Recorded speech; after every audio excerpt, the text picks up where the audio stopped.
a little bit of the story of the film, what is going on in Christopher Robin's life?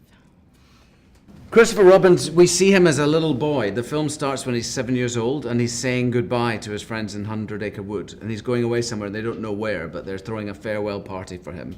And then we see a very quick montage of his life until our story starts, when he's in his 40s and he's gone through boarding school and he's gone through university and he's met his love and they've become married and he's had a baby and then he's had to go and fight in the Second World War and he's come back, and then our story really starts where he's struggling to feel connected with his family, and like a lot of men in that era is not very personally close to his daughter, but he senses that he would like to be more so, I think. But he's struggling, and then Winnie the Pooh appears back in his life to help out.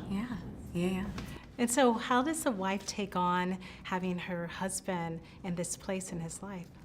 I think when you see at the beginning that there was a sense of joy between them and love, that their marriage started off as a very happy union, and that war pulled them apart. But there's a stoicism in her that was very much had to be within the women of the time who were losing their partners to battle, and she has her own career and she raises a child for the first few years of its life on her own.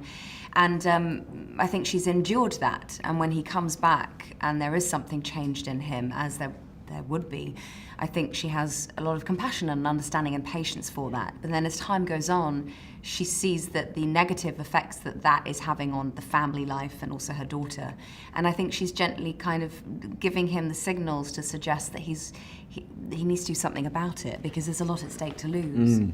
Well, I think everybody grew up loving Winnie the Pooh and Christopher Robin. What was it about the script that you loved? I felt like you could really hear those authentic voices of each of those characters that I remember from the books. The wisdom, the unconscious, innocent wisdom of Pooh that also seemed to be so funny and full of witticisms that was peppered throughout the whole thing. But also that was the grown-up Christopher Robin. We haven't seen this sort of story told before within this world. So you're telling quite an adult story, a man who is, distracted by the modern world of today, reconnecting with the joy that he had from being a child, and that being quite an adult kind of story, but still very much for the children as well. And today, it's, for a story that's in today's day and age, about finding what makes you happy and what's important, and finding that balance is kind of an incredible story too. Yes, and so important. And so, yes, I found it so endearing, heartfelt, and it's also important. So what was it like for you acting across non-people?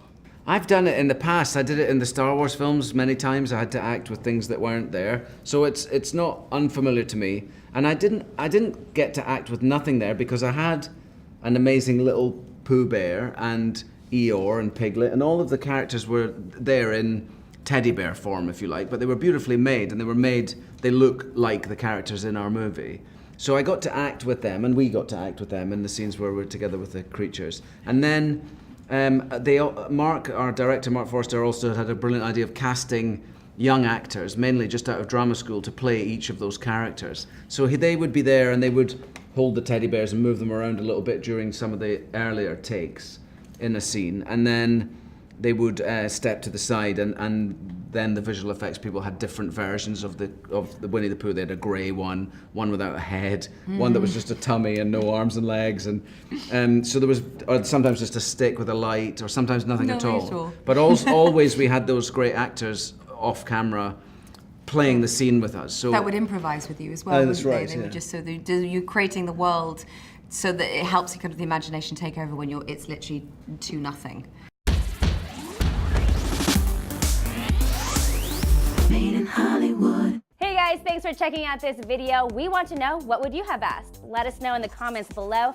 And if you liked this video, don't forget to hit the like button. And as always, for more videos like this, hit the MIH TV logo right here. And for the next awesome video, click right there.